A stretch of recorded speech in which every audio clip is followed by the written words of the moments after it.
Okay, here we go. All right. Next, because it makes extra loud claps. All right. Next, watch what I'm doing. I'm going to be talking about 1,000 miles per minute. Backpacks in. I'm going to trip with a scalpel. It's going to cut you. You don't want to do that. Okay. I'm going to come to the back cart. I'm grabbing a dissecting tray and I'm grabbing one of these sheets. Look at where I'm walking. See how I'm walking this direction. Look at the direction I'm walking. Walking this direction right here.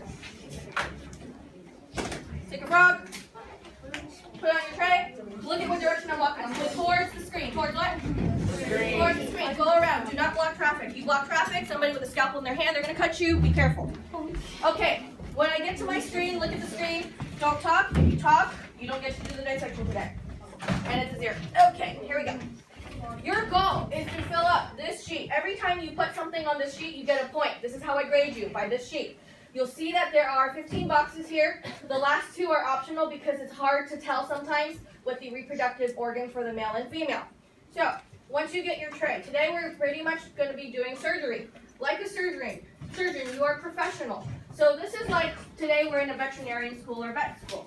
When you do dissections like this on real animals, which they do, learning about the organs, where they're placed, can actually help save another's life.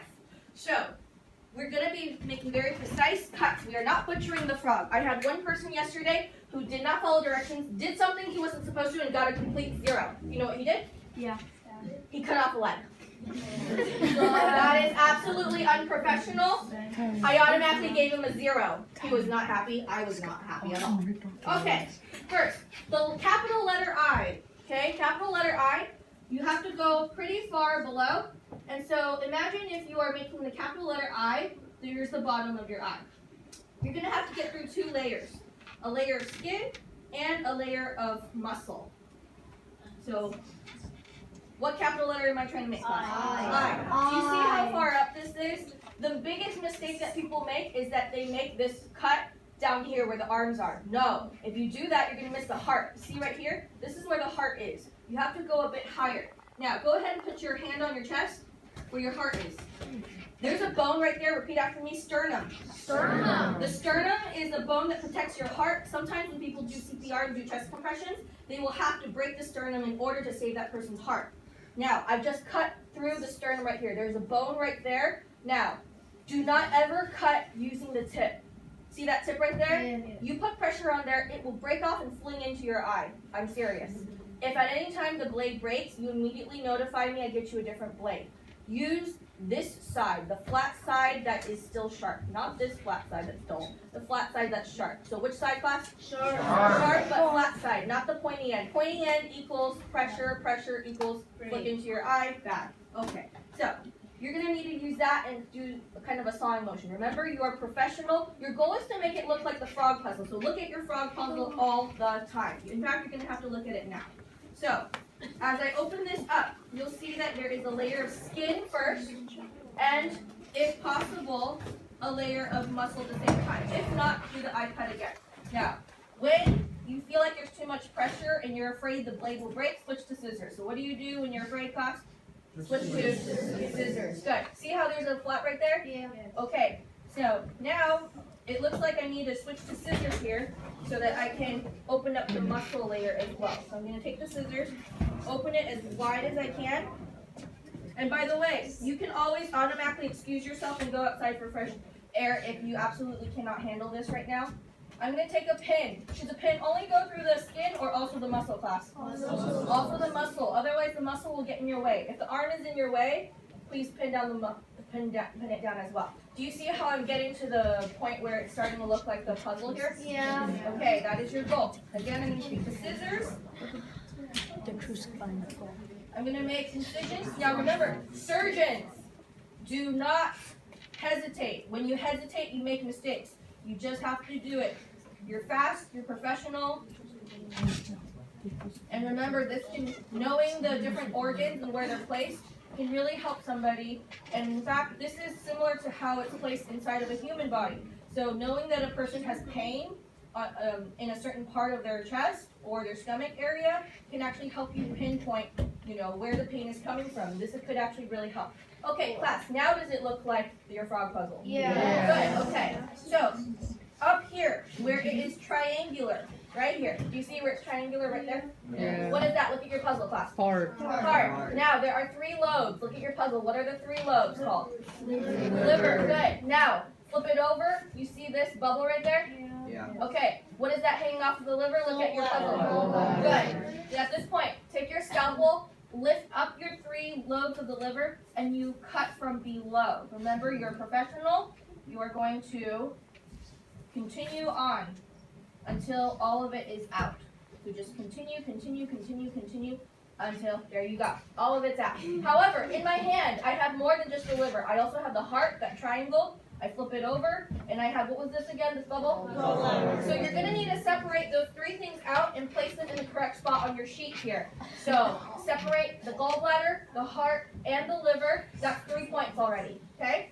All right, next is your digestive system. The food goes through its mouth and then to what? Look at your puzzle class. The stomach. Stomach. So this is the large part. This is the stomach. So I'm going to go ahead and cut the very top of the stomach right here. Use your scissors.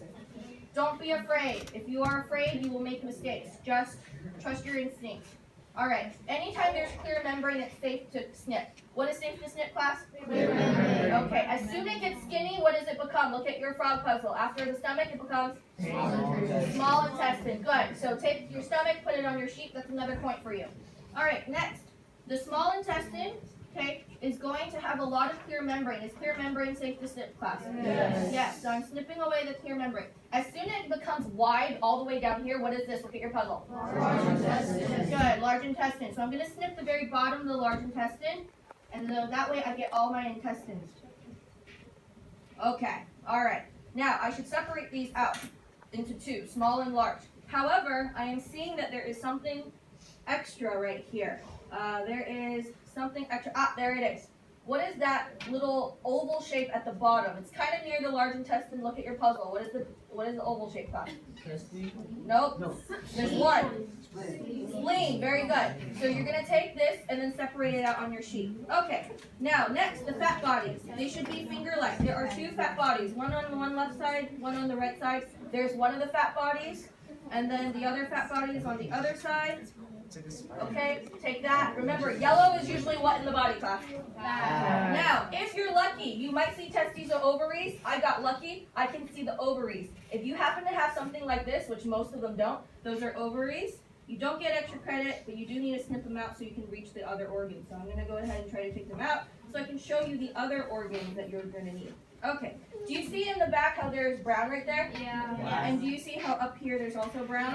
Yeah. Okay. What are the 2 brown things up there? Look at your sheet. Lungs. What are the 2 things near the bottom of it, class? Kidneys. Good. Now, a lot of people think that there's only 1 kidney. There's actually 2 in here. So when I snip this away, and be careful not to snip its spine, because remember, we are professionals. We're learning about the organ system. We are not working with the skeletal system today. Okay, even though it looks like there's only 1, once you look at it in real life, you'll see that there's actually 2. Now, I'm not going to go ahead and take away the lungs. You'll do that on your own. I don't have time for that. So, once you're done with this, okay, you're going to flip it over, because the next 3 are the top 3 on the sheet. We have lens, tongue, and chromatophore. Repeat after me. Google Chrome. Google Chrome. Raise your hand if you've heard of it before. Okay, repeat after me. Chrome equals color. Chrome equals color. So what do you think chromatophore has to do with, class? It's color. Color, exactly. It has to do with color-changing cells, and so it's skin. Now, there's 2 different types of skin. There's the underskin, where its belly is, and it's the skin on the top. Take a guess. Which is the kind of skin that can change color on a frog? The underbelly or the top, class? The top. Good. So I'm going to need a sample of it, about a 1 by 1 centimeter square of it, a sample of it on the sheet. The tongue and the lens. Now, the lens, I only need one of the 2 lens that is inside of the eye. So, in order for the lens to come out, you need to make an incision. Do I use the tip or do I use the sharp, flat part? Sharp, flat. Good. Sharp, flat part, and I'm going to make an incision like that. Okay? Now, I'm not going to actually take out the lens right now, but the best method after doing that is to put pressure on the jaw. Remember, you're a professional. Okay? You are not butchering it. You are doing everything professionally and cleanly. So, you're going to push on the jaw upwards until there is a lens that comes out. Did you see it? Yeah. Okay, all right. Next, for the jaw, okay, oral surgery is important because if somebody has mouth cancer, you could save somebody's life. That could lead to death. So, you're going to gently open the jaw until you see the tongue, and then please take out the tongue, put it on your sheet. Okay, when you are done, listen, and I will look at your sheet. I will either say I approve or I disapprove.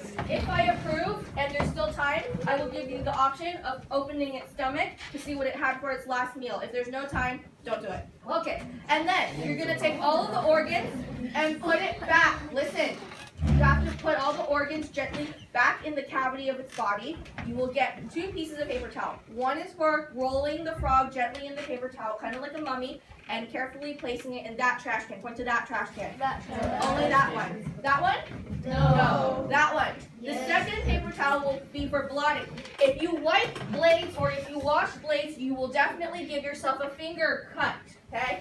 Do not do that. So, what you would do is take that second piece of paper towel and put all your tools in here. The frog should be gone by now. Blot. Do you see what motion I'm doing? Yeah. Just blotting away the liquid. That's all you're doing. No wiping. Wiping causes cuts on your finger. Washing causes cuts on your fingers. And then, do you take off your glove yet? No. No, do not take off your glove yet. Once the frog is rolled up gently in the trash can, everything is blotted, tools are back here, put your sheet and the dissection tray back on the cart. Once your whole table is frog-free, then you can take off your gloves and put it in that trash can. And then if there's time, please continue to work on your self-finder check. Any questions? No. Okay, don't move, because here's the issue. I've had groups where you're supposed to be working in pairs, but there would be one person where they would refuse to do any of the actual dissection, and I cannot force that person to. So if there's somebody between you and your partner where they absolutely cannot actually do the dissection, the hands-on part, you will have to form a group of 3. You must have at least 2 people to actually do the hands-on part, or else there's simply not enough time. Look at the clock, people. The class will end at 12:30. We must complete that by 12:20. You are professionals. Send only one person up to grab your orders.